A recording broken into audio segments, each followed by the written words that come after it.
This is The Big Fight and I'm Maria Shakil. A 31-year-old doctor was raped and murdered last week in a seminar room at RG Kar Medical Hospital in Kolkata in West Bengal. She had gone there to rest after a 36-hour-long shift. The victim's post-mortem report revealed blood was oozing out of her private parts, eyes and mouth, indicating she was brutally thrashed and subjected to genital torture. This has led to nationwide protest by doctors. But the strike is not only about the Kolkata doctor who was brutalized. It has now become an outcry of a country where women are demanding safety. Doctors are demanding safety. The sense of outrage among women in India about the Kolkata murder has been compounded by the insensitive response by people in authority, starting with the principal of the medical college who asked why she was resting alone at night in the seminar room. The case has again brought back the dark memories of 1973, when 25-year-old Aruna Schonberg, a nurse at Mumbai's premier King Edward Memorial, was sexually assaulted by a ward boy. So vicious was the attack that the chain cut the oxygen supply to Aruna's brain. By the time she was found the next morning, the damage was irreversible. 5 decades apart, and yet the stories of Aruna Schonberg and Kolkata's trainee doctor threw up many similar questions. Issues flagged year after year have surfaced. CCTV cameras that don't work, absence of on-call rooms with washrooms, ill-lit areas that women staffers prefer to avoid after dark, and inadequate security measures that have made doctors increasingly vulnerable. We have celebrated 78th Independence Day only yesterday. We speak about freedom and liberty, but the question that I ask on The Big Fight tonight: when will women in India get freedom from fear? We have women panelists from all walks of life to raise questions and look for solutions.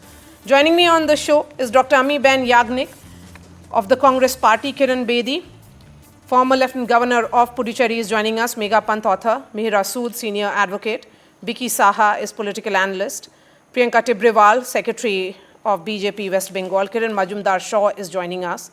We are being joined by Asha Devi, who is Nirbhaya's mother, Aparna Sen, veteran actor, and Soumya Swaminathan, chairperson of MS Swaminathan Research Foundation and also the principal advisor at the Union Ministry of Health and Family Welfare is joining us.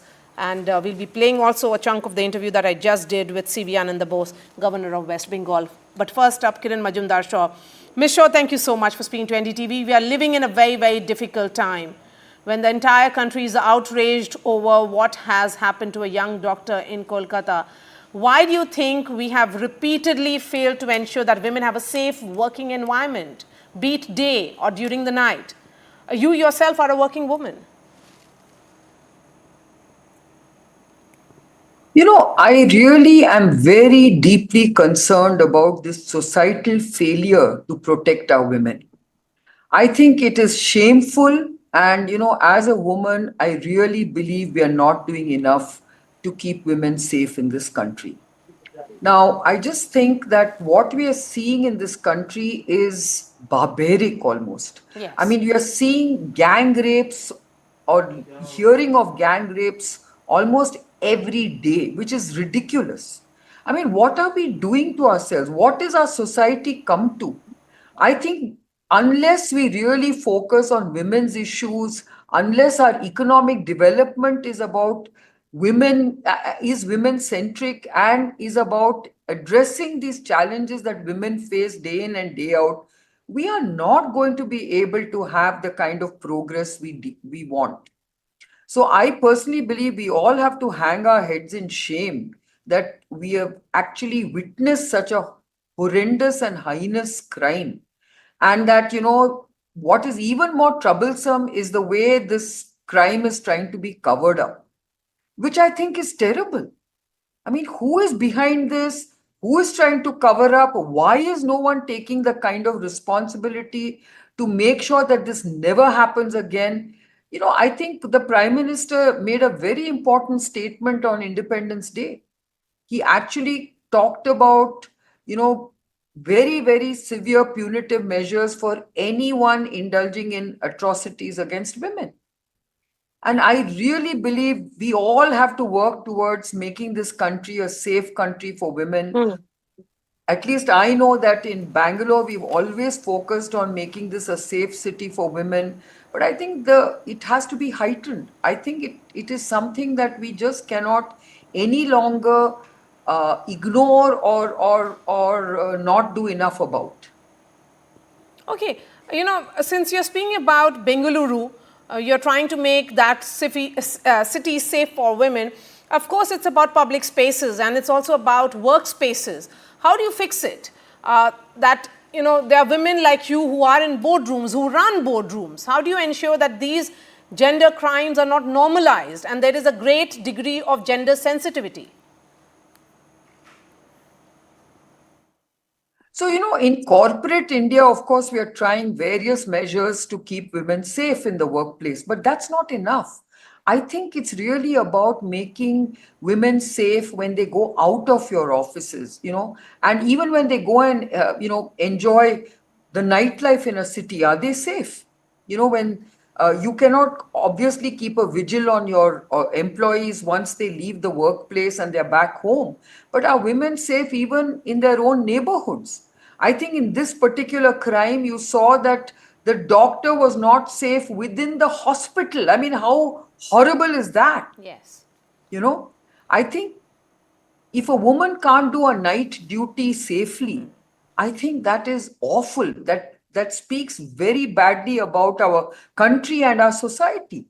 Women have to be safe. I remember when I was building my company 40 years ago, I used to feel so safe in Bangalore. I used to drive at midnight returning from work if I had to, and I didn't feel that I was unsafe. But today I would think 10 times before I do that. That's how our country has, sort of deteriorated in terms of keeping women safe. And we have to focus on this issue. No government can basically, deny the fact that women's safety has to be at the forefront of everything they do. Okay, Ms. Shah, for an empowered woman like you, if you don't feel safe in a city that you've called your home, your own for so many years, for over 4 decades, it's also a reflection on how these predators perhaps have no fear of law, that the police in crimes against women are also failing women. Yeah. And I think the Prime Minister made a statement saying that, this almost needs to be a death sentence for people who commit these heinous crimes. So, unless you have very severe punitive measures that you carry out, I don't think these animals are going to be scared. We constantly, find ways of giving bail to these people. There's a lot of, leniency for these predators and these rapists, which I really don't think we should really, allow. So unless women feel that justice is being delivered, I don't think they'll feel safe. Okay. All right, Kiran Majumdar Shaw, pleasure speaking to you. Thank you so much. Let me bring in Kiran Bedi now, another panelist who are joining us.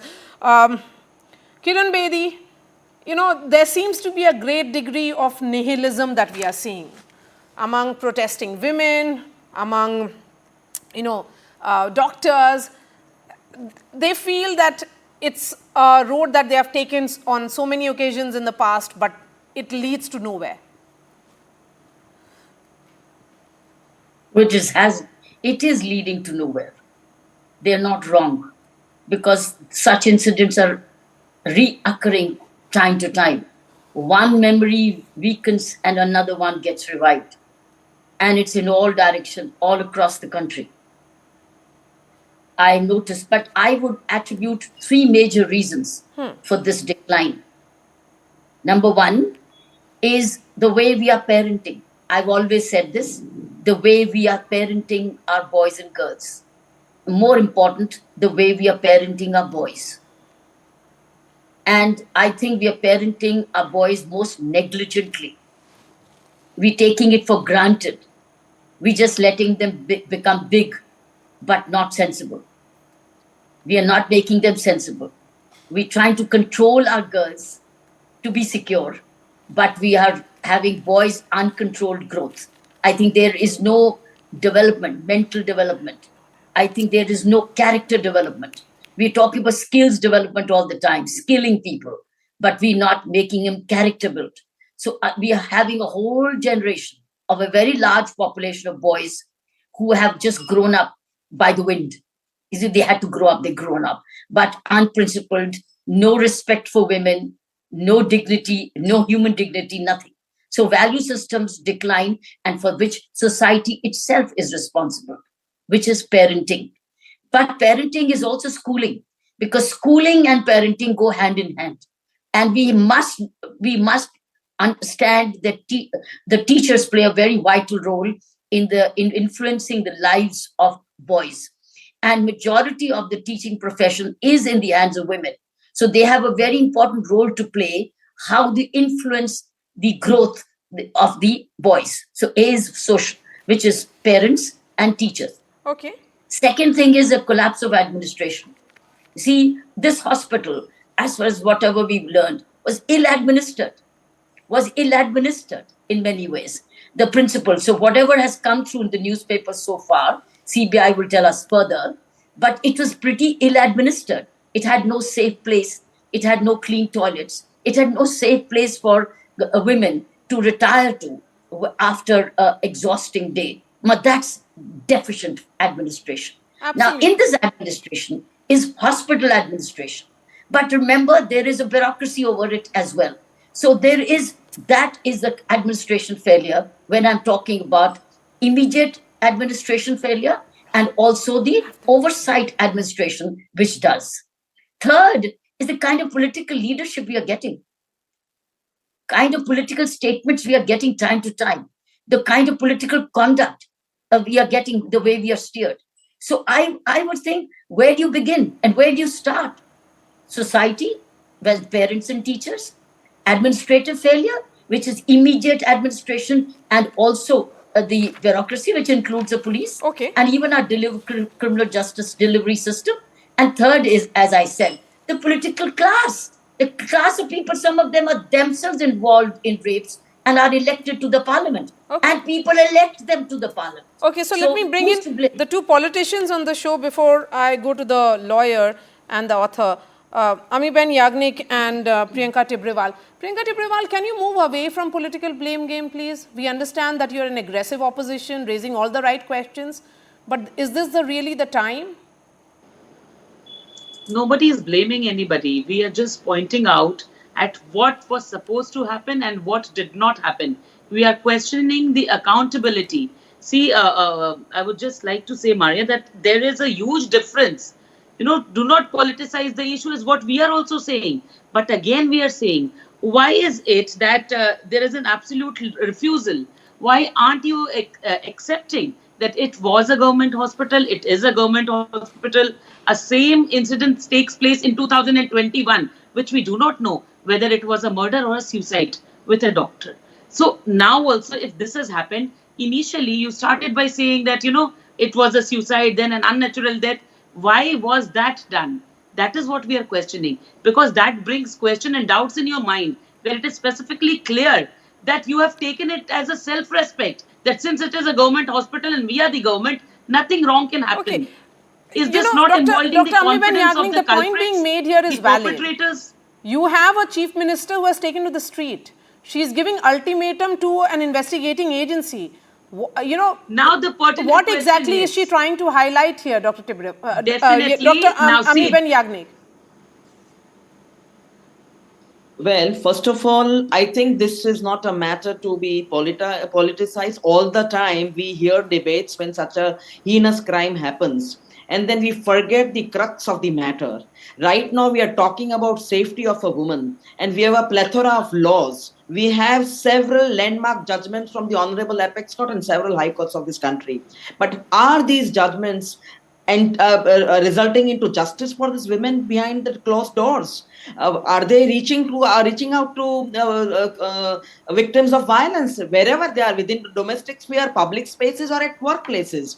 As you asked a question to Ms. Shaw about what is happening in the corporate world, are the corporate areas safe? Well, we have laws for roads, we have laws for workplace sexual harassment at workplace protection, but are these laws being implemented? That is the first question. Is the society afraid of these laws? Second question. The third question is, supposing a victim wants to go and access the justice mechanism, is she getting justice? Does she get tired in the process? And so the third thing is that what is our delivery justice system doing? Is the justice reaching the doors, steps of these victims? This is the moot question. Instead of talking about, yes, the chief minister would take to the street, she is raising this issue. She will have to do a lot in order to bring women's safety and protection for women victims. But I think we have gone beyond this now. I think after 2 days debate, we'll forget the issue. We need to see that all these systems are overhauled. There is a delivery system in place, and the fear of the law has to be there. Somebody talked about upbringing and parenting. Yes, the children are now having access to social media. Children are constantly looking at these debates. Young girls, college girls, they know that the law is there, but there is cyber stalking even after physical stalking. So where is the law and where is the system? Okay. So giving speeches is not going to solve the problem. Okay. If actions are Meera, not there, if Meera, policies are not there, if the delivery system is not given, so it's and if the there is no accountability, criminal I justice think system which is failing the women of India. There was 100% increase in the budgetary allocation of the Nirbhaya fund. And then there were questions about how much of the fund has been actually used. Then there were questions also of fast track courts. All plans were put in place post the 2012, December 16th gang rape incident. true. What really is happening when you go to the courtrooms? For me, Yes, Mihira. yes. What happens is that the That's for Mihira. investigation. That's for Mihira Sood, ma'am, Senior Advocate of the Supreme Court. Yes. Sorry. Um, uh, so I think fundamentally the problem is that, frankly, political imagination on these issues is limited. And, I'm so angry and tired listening to political discourse, which is, incident based. There is very little political discourse that comes out that is really looking, systemically at the condition of women. It is, every time there is a rape, every time there is an act of violence against a woman that makes headlines, it is the same things that come out: fast track courts, harsher laws. But, any kind of systemic change, I don't know if it is just that it is politically inconvenient, that their expertise is lacking. I mean, the expertise, maybe, there is expertise throughout the country that can then be brought in. Or if it is just that people don't care enough. But, there are certain things. I mean, one, of course, as Kiran Bedi talked about, the importance of, socially, how boys are brought up. And of course, that's extremely important, and cannot be stressed enough. But there is plenty else that the government could do. And without getting into, this may have happened in West Bengal, it is a TMC government. The same thing could have happened in any other state that is a Congress government or a BJP government. It doesn't matter. So, this entire political blame game is totally useless because, to us, to the common person, there is no difference. The same thing could happen in any state. And the problem is, one, that policing is terrible. I mean, you had the police unable to control this mob. For example, excuse me one second. You had the police hiding from the mob. You have the police unable to control destruction of evidence. You know, finding evidence, collecting evidence, preparing a charge sheet, everything takes time. It's incompetent. And anybody who's truly interested in improving the condition of women in this country needs to work on policing. not on punishments. Yes, Meera, just hold on to your thoughts. Laws. We are being joined by Dr. Soumya Swaminathan now. Dr. Swaminathan, thank you so much. You have put out a rather interesting tweet. While we look at all the outrage, you have spoken about what can be done. You're talking about space such as healthcare settings. How can they not have incidents of sexual violence? The question is, can that be implemented? Yes, thank you, Maria. I mean, I'm as pained, anguished, and outraged as anyone else. I'm a mother, but I'm also a woman, and I've been a young woman. I've been through these experiences as a resident, as an intern. I've worked in government hospitals, of all kinds, at all levels. And we just accepted the fact that, the environment was not, I would say, absolutely conducive for safety of women, starting from something very basic as access to a bathroom or access to a place that you can go and rest at night, safely. And while I'm sure that things have improved over a period of time since I was a resident, I think it is still very much the case in many places, especially for women, that these amenities are not provided. Now, the reason that I'm talking about solutions is, on the one hand, absolutely, I think the perpetrators of this particular horrendous case, but every such case that is not getting this amount of media attention, we know every day that there are rapes happening, and unfortunately, in some cases, rape and murder. And this was a particularly ghastly one. It happened to a doctor. It happened in a big city. But I would say that, nurses and other healthcare providers might be even more at risk of this happening. And I think it's happening all the time. So the first thing is to make a situation possible in every healthcare facility. I'm talking about healthcare facilities now as an example of what should really happen, I think, in every workplace. That there should be, first of all, a mechanism. There should be overall, awareness and very strict. A zero tolerance approach should mean a zero tolerance approach, and this has to start from the top.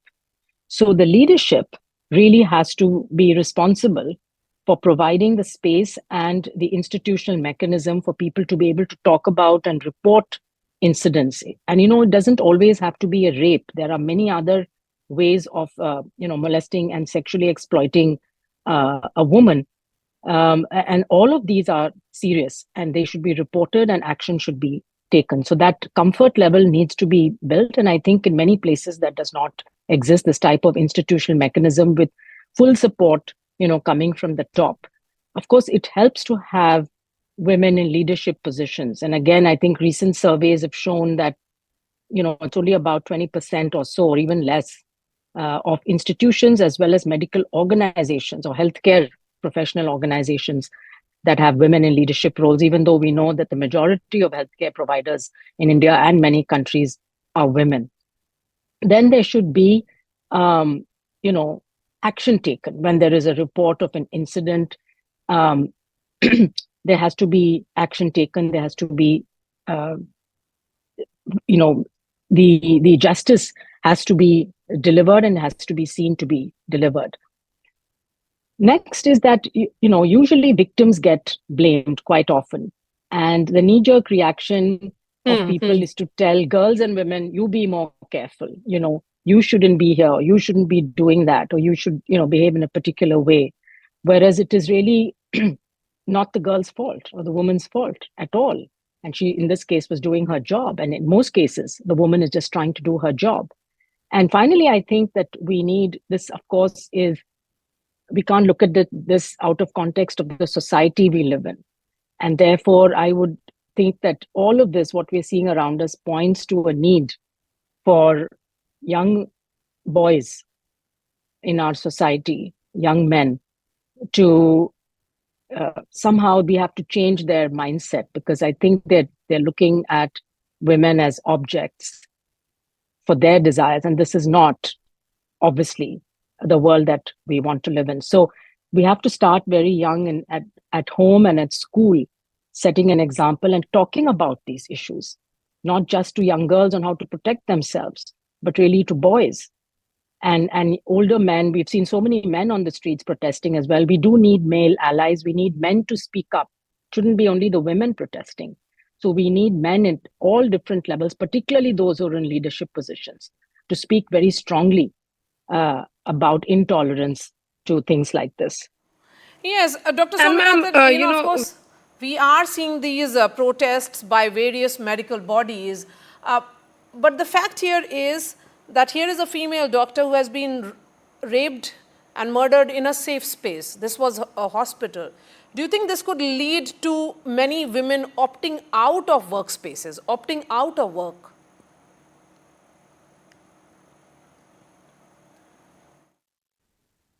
Well, I think one of the major reasons for more women not being in the workplace is issue of safety, and particularly for women who have to travel long distances or who have to take public transport. Um, and I mean, there are other factors as well. But I think one of them is that the families would. I've been in many villages and tribal areas, etc., where the fathers actually have told me that we've educated the girl up to class 12 and that's it. We cannot take the risk of sending this girl out because she'll have to go out of the village to pursue further studies. And it's the same thing for women who want to work. You can't always find a workplace right next to where your home is. And this is a huge issue, which is now holding back women from achieving their full potential. These girls and young women actually want to go out into the world, and they are capable of doing everything that their brothers are capable of doing, or that even more than them, I would say. Very often they're much more motivated, but the families hold them back. So I think this is something that we have to deal with. And the other very important one of women in the workplace is childcare. So I think if we can take care of these two issues, childcare for women who already have a child and who don't have anywhere to leave that baby safe and secure while they go to work, and for women who don't have children yet, I think it's this issue of safety and security at the workplace, but also to and fro, from work. Yes, and you're a doctor yourself. There are very distressing comparisons being made of two incidents. One, a nurse, which who was raped and 50 years ago, and now this incident which has happened. These are crimes against women, and it seems like that these atrocities aren't really stopping. So I think that, some cases obviously make it into the headlines because of the very nature, the horrific nature of the crime. And you see this kind of outrage that we saw during Nirbhaya, we saw during, few such events like what has recently happened. But, it pales into insignificance when you really think about the extent of gender-based violence that happens in our society and what women are tolerating day in and day out. There was a recent survey done by Women in Global Health who found that at least 1/4 of women had experienced sexual exploitation or harassment at work. And this was more among nurses even than among doctors. And that it led to so much of mental trauma, post-traumatic stress disorder, people, even attempting suicide or, of course, wanting to leave the workplace. And in most cases, their experience was that their stories were not taken seriously. They were laughed away or told that, you have to live with it or just change your own behavior. And there were no mechanisms for women to be able to actually report on this and see that doesn't happen, because these kind of people usually keep repeating this behavior. And so that's the other thing, I think, from the criminal side, is that people who've had this kind of conviction getting released and then are free to go back into positions where they could be really preying on vulnerable people. And very often it's in a place like a healthcare setting, it's also the power equation. And so it's usually somebody in a senior position, and you're much more vulnerable if you're a young woman who's trying to get on with your career. You want to pass exams, you want to get a promotion, etc. And therefore you sometimes keep quiet rather than put yourself into a situation. So the whole atmosphere has to change, and there should be zero tolerance. Should not just be a term, but it should be actually practiced. Dr. Soumya Swaminathan, I appreciate your time. Thank you for joining us here on NDTV. Let me bring in Meghna Pant. Meghna, we often speak about it, we often write about it, but the question is, we say that the mindset has to change, but nothing seems to be changing. Maria, I'm so angry right now. I can't explain this to you. I've been following and discussing rape cases for the last 12 years since the Nirbhaya case, and my blood boils every time. I'm as angry as the rest of India. My heart is going out to the victim and her family.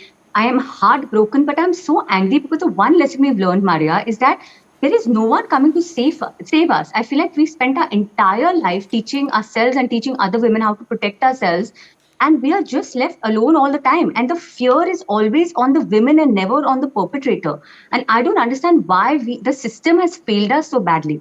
And if you're not going to give us safety, at least give us justice. I think that's the least that we can ask as the daughters of this country. Give us our justice. And I think that's why I keep saying that the only deterrent to rape and to murders and rape murders is capital punishment. And I just don't understand people who are against this, who are ready to show humanity to brutal monsters who are capable of heinous crimes, but are not willing to show a shred of humanity to the victims, except if it comes as social media posturing or platitudes for political parties. I'm sick of all of that. What I want is to see justice being served to the women of our country. And that will only come in terms of capital punishment. And I'll tell you in 30, 40 seconds why capital punishment is the only way forward for our country. First of all, in countries such as from Saudi Arabia to China to North Korea to Singapore, the rape cases, the rape rates are the lowest in those countries. Why?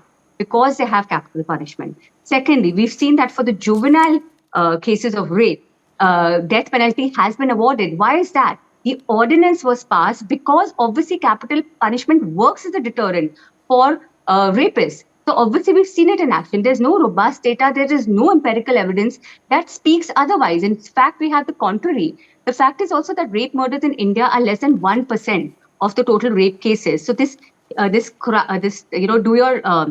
the crime if you can do the time. This punishment will be doled out to people in a small percentage. So what are we so afraid of? Why bowing to rapists and living in fear? Why is the legal system in fear of these monsters? Why are we not teaching them a lesson? Why is the onus coming on the women of India? So there's so many cases to go forward that the only this curative solution of death penalty is the only way of prevent the rapes, and also of corrective measure, that after the rapes happen, what do we do? What is the way forward? How can we bring the justice that the women of this country deserve? So there's so many arguments to be made for that. Till we try out this system, honestly speaking, I have not heard in the last over a decade one person come up with a better solution than capital punishment. So I'm a big advocate of that, and I will remain so till every woman in this country is safe and we can have Meghna, freedom I from this share fear. your pain, and I'm sure all women on the panel share, are equally distressed and angry because, every time an incident happens, we talk about it, we outrage, there are candlelight marches, protests, but nothing seems to be happening. We also have Aparna Sen joining us now. Aparna Sen, appreciate your time. Ma'am, we have often spoken about mindset, that the mindset needs to change, but women remain vulnerable, and every time there is an incident, it shames us. But nothing seems to be changing. Why do you think that Indian workspaces are so unsafe for women? Aren't they supposed to be safe in their safe spaces? Workspaces are supposed to be safe spaces. I think, frankly, that they're just callous.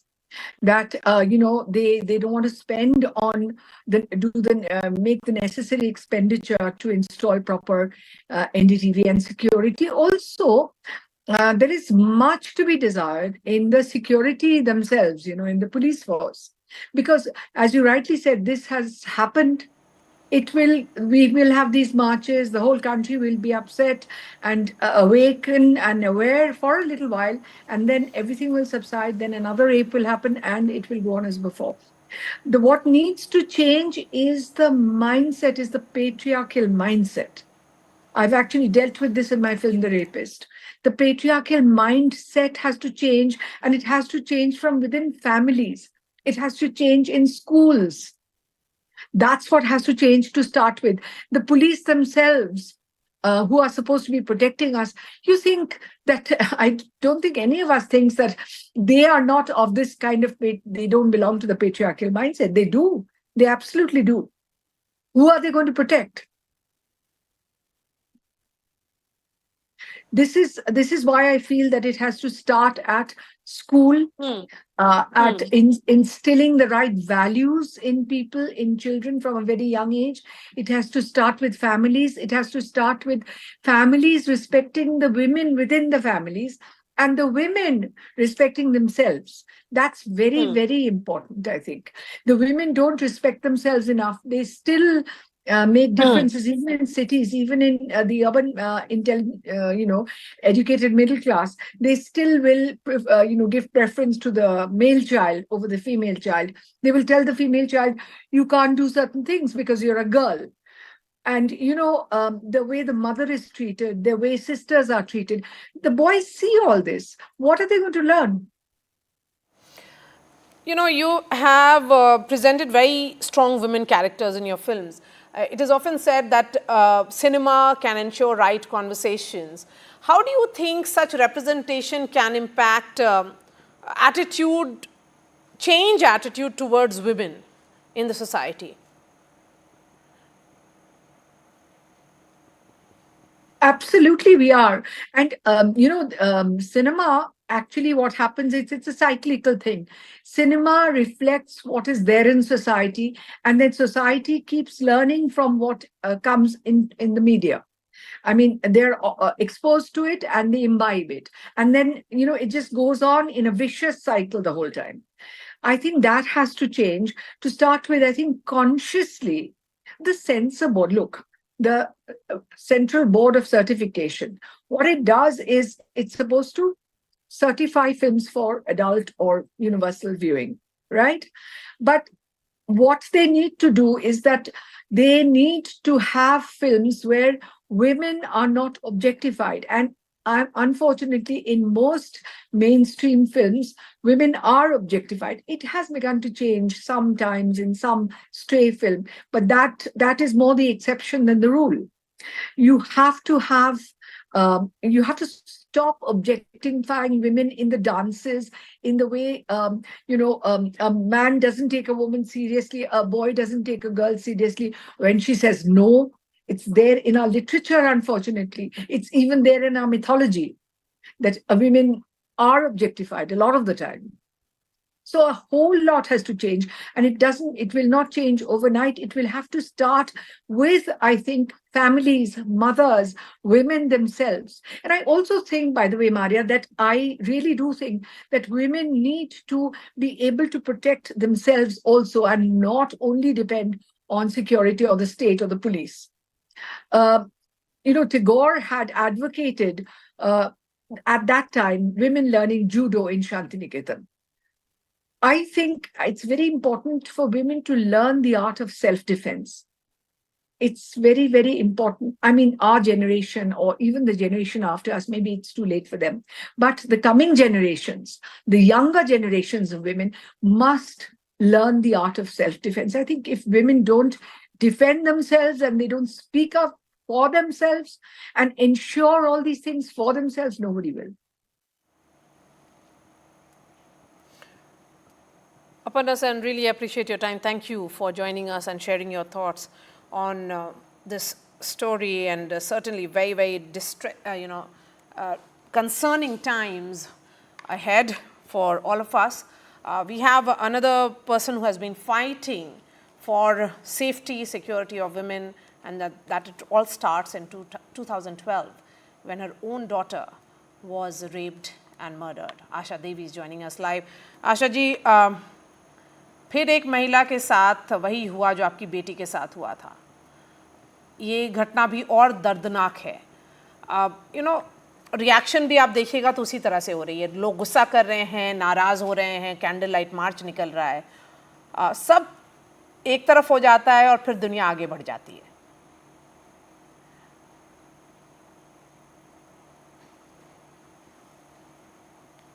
अभी जो घटना हुई है, जो हालात आज 5 दिन बाद देखने को मिल रहे हैं, तो ये क्या है? एक तो गलती करो और ऊपर से दबंगई दिखा के जो आवाज उठा रहे हैं उनको दबाओ। मैं ये पूछना चाहती हूँ कि एक बच्ची के साथ इतना दर्दनाक घटना हो गई और उसके लिए उसके साथ ही या उस हॉस्पिटल के डॉक्टर अगर आवाज उठा रहे हैं तो उनको आवाज दबाने के लिए वहां तोड़ फोड़ हो रही है, मारा पीट हो रही है। तो ये क्या है? ये एक तो गलत करो, ऊपर से दबंगई करो।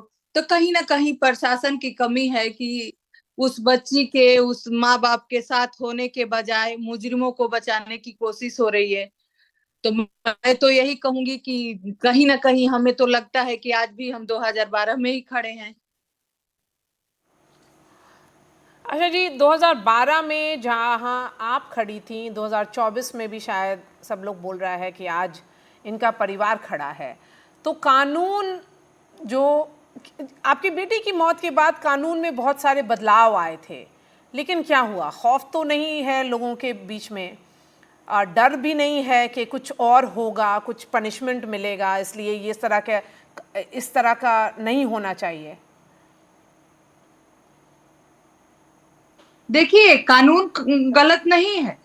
कानून जहां भी जो भी है, अगर उसके हिसाब से भी सजा दी जाए तो ऑलरेडी कानून है कि नहीं। जिस किसी के भी साथ गलत होता है उसको बर्बरता के साथ मारा जाता है, तो वो देखिए, जो वहां बैठे हैं, जो कानून को फॉलो करने वाले हैं, पुलिस हो गए, कोर्ट में हो गए, या हम कर रहे हैं कि वहां जिस राज्य में ये घटना हुई है वहां की जो सरकार है उनमें कमी है। क्योंकि जब तक हम मुजरिमों को सजा नहीं देंगे, उनको उनके क्या किए हैं उनको वो दर्पण दिखाया नहीं जाएगा, तब तक हम क्या कर सकते हैं। लेकिन यहाँ तो हम देख रहे हैं कि उस बच्ची के साथ घटना हुई, अगर उसके लिए कोई आवाज उठा रहा है तो उसी की दबाने की कोशिश हो रही है। आपने सही कहा। एक बार फिर हमारा सर शर्म से झुक रहा है, क्योंकि ये घटना फिर से हुई है, और ये घटनाएं होती रह रही हैं। ऐसा क्यों हो रहा है?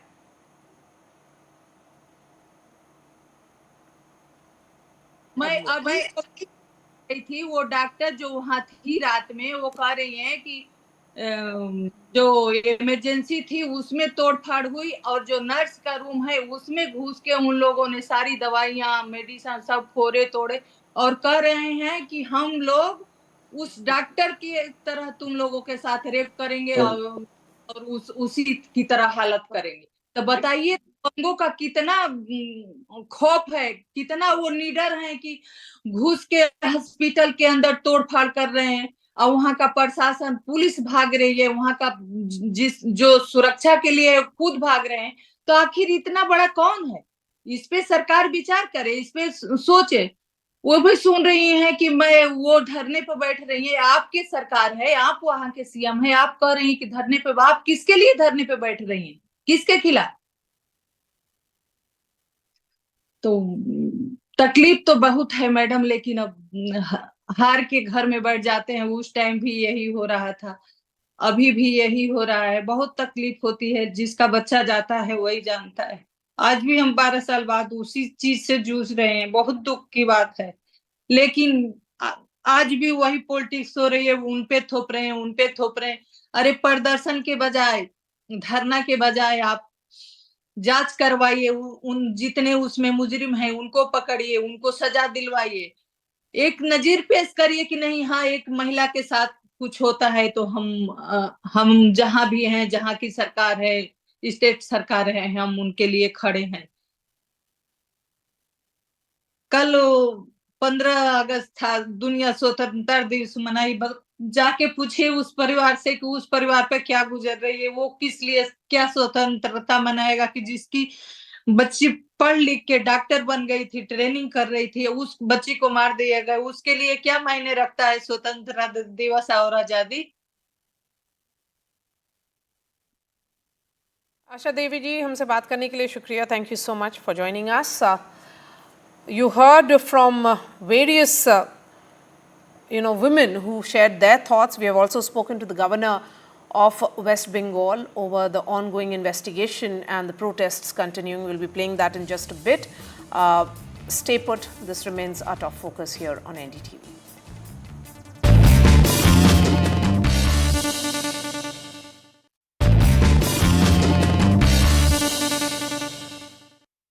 We are being joined now by the Governor of Bengal, C.V. Ananda Bose. Mr. Bose, thank you so much for speaking to NDTV. Let me begin by asking you of the protests. Since the protests are continuing with no solution in sight, and the Bengal Chief Minister says that there is some kind of politics at play here as well. She has blamed the left and the BJP over what happened behind, they were the reasons behind vandalism which happened. How do you see all these developments playing out, sir?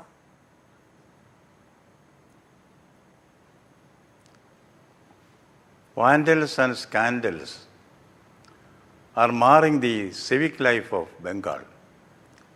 As a protest is going on outside on the streets of Bengal with its political overtones, I was in my room interacting with some youth. They happened to be the medical students. They told me, please deliver us from the fear psychosis. Please give us protection. We have no security inside the campus. Now, we have no security outside the campus. That is a wailing of the youth, particularly the medical youth. Some of the girl students told me, sir, we have nowhere to go. We have no security. Our parents are pressing us. Leave the profession. Give back the money, bond amount. Come back. Life is more important than this. One of the girls said, sir, I am a medico. I am going to be posted in the rural areas. These goons will follow me there. There's total fear psychosis everywhere among the youth. And youth are not creations of the past or custodians of the present. They are creators of the future. It is the same youth who are taken to medicine. They come and tell me these frustrations. We are not secure. Please give us security. This is the wailing which I heard from them. What happens on the street in the name of politics, that's none of my business. But the fact remains that there is growing fear in Bengal society. The last 20 months, I have seen instances of violence in the field, in the rural areas, in connection with the Panchayat election, in connection with the parliament election. Violence everywhere. Is this the normal situation in any state? And this all this happening in Bengal, which Gopal Krishna Gokhale once said, what Bengal thinks today, India will think tomorrow. Is this the same Bengal? Is it the same Bengal of which Rabindranath Tagore said, where the mind is without fear and the head is held high? Chitta jata bhai sunno, ucha jata shir. There is a degradation. Democracy is plummeting into mobocracy. That is a distressing spectacle that we see around us. That is what worries me as a governor, not the political rallies which are going on outside. Okay. Governor Bose, since those medicos who met you, they were seeking security and protection from you. Today was also the day that the Kolkata police chief came out with a detailed response, and he has also responded to the charge that was being leveled against the Kolkata police that there has been no cover-up or delay in filing of the FIR. In terms of investigation, now that the investigation has been taken over by the CBI, are you confident that there will be justice for this 31-year-old who was brutally raped and murdered? CBI, as you know, is a prime investigating agency of the government.